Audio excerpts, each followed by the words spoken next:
Here we are in the studio. Let's get ready to paint. Hey, Sharon Durbin Graves, painting with acrylics101.com, here in my studio in Kentucky.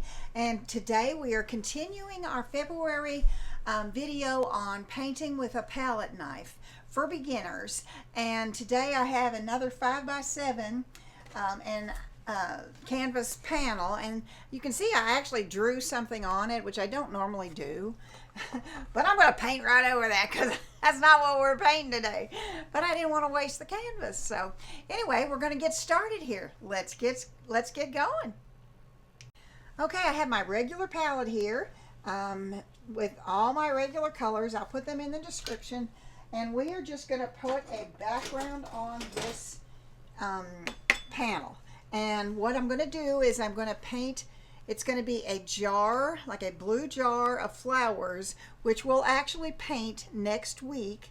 But I want the background to be a very similar color. So we're kind of going a monochromatic setting here. And what I want to do is I want to first off make my line. There's going to be a table here, and this is just for my own visual. Nothing to do with anything else. You probably can't even see it hardly. It's just for me to know that this is where the table begins. Okay, so I'm going to take off some of this blue over here, and I'm going to add a little bit of the turquoise deep, and I'm going to work out here in the edge. Okay, so now I'm going to add some white to that.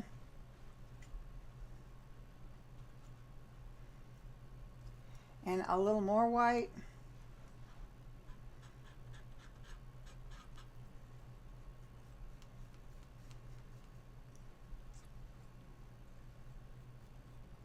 Okay, so now I'm taking it off the front and I'm picking it up with the back.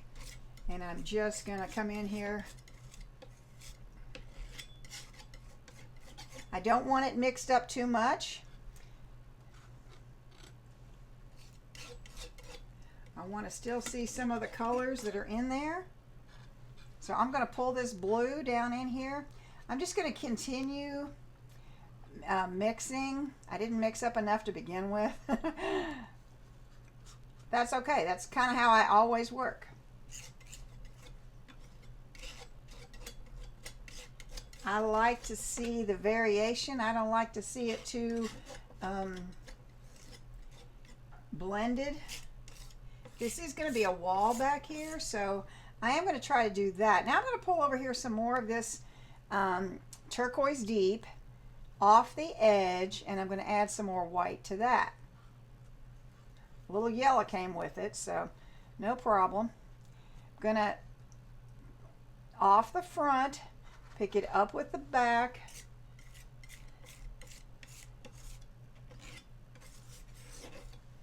Picking up some white.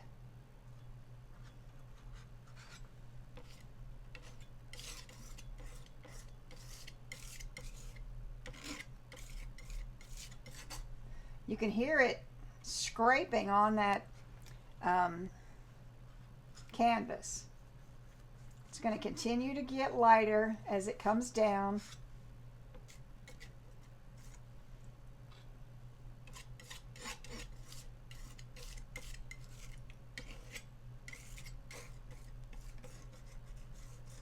Now, if I wanted something more of a stucco look, you know, I could come across.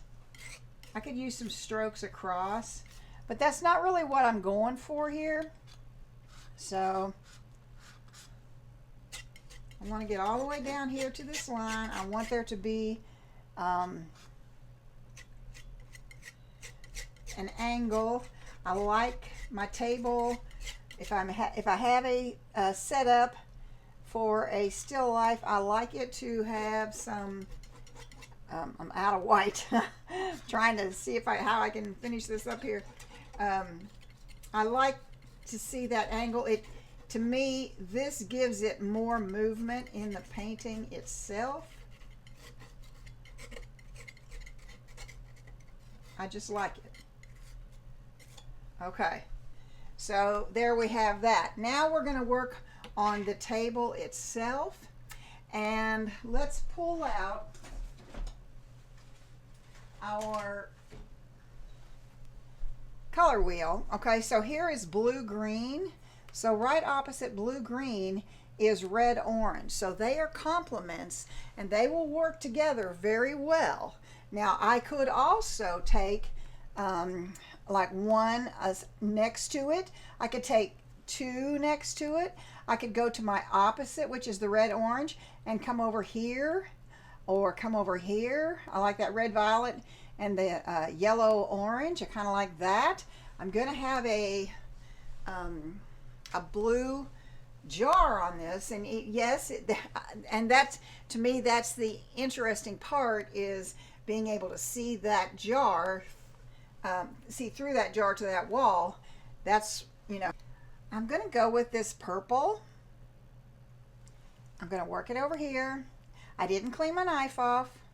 I kind of like to have my colors, a little bit of each into, okay.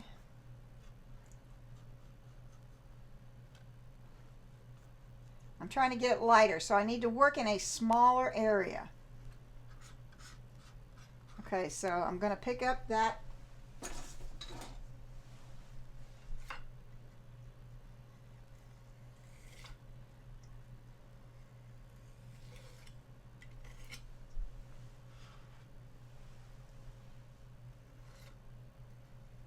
So this part along back in here needs to be relatively straight. It's where the table ends and the wall begins.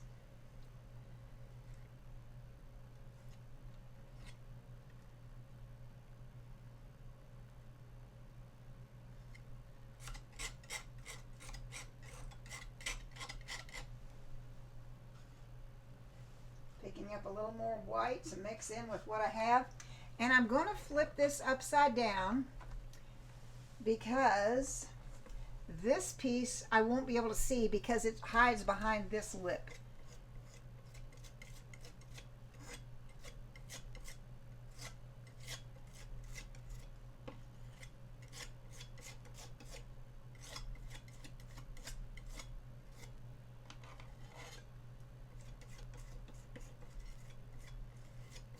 Okay, now you could make this any color that you wanted.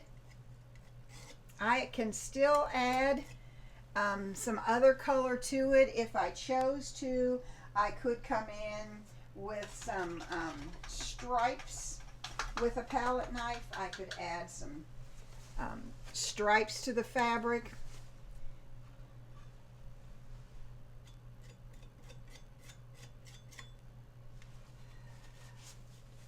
I could do that in this color here. I could bring in a little bit of yellow. Okay, what I've done is I picked up some yellow. I'm over here. I'm going to pick up some white, and I'm just tapping it on there. Okay, so if I wanted to add some kind of stripe or something to this tablecloth, I could just get in an angle and throw it in there. Wipe my palette knife, reload just like I did. All I did was pick up some yellow and some white, and I tapped it together. Now you have to do this kind of on an angle so the paint will come off of the knife and lay on this paint. Okay, I'm cleaning that off again, picking up some more yellow and some white and tapping it. Now maybe I'll come in here like this, and I have to get on that edge.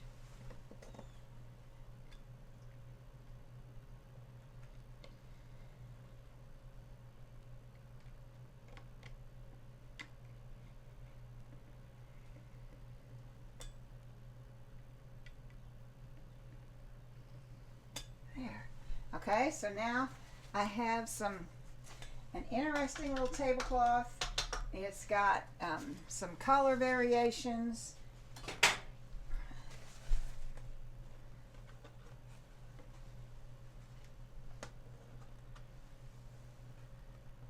There, so our jar is going to sit right in there. I'm not going to worry about that piece right there. It's not an issue for me, because for one thing, the jar is probably going to cover up a lot of it, but it is still interest. You know, it's interesting. It doesn't draw your eye in there so much that it's like, oh, what happened there? Don't worry about that. Just, this is practice. This is learning. So don't get stressed about a little thing like that. Okay?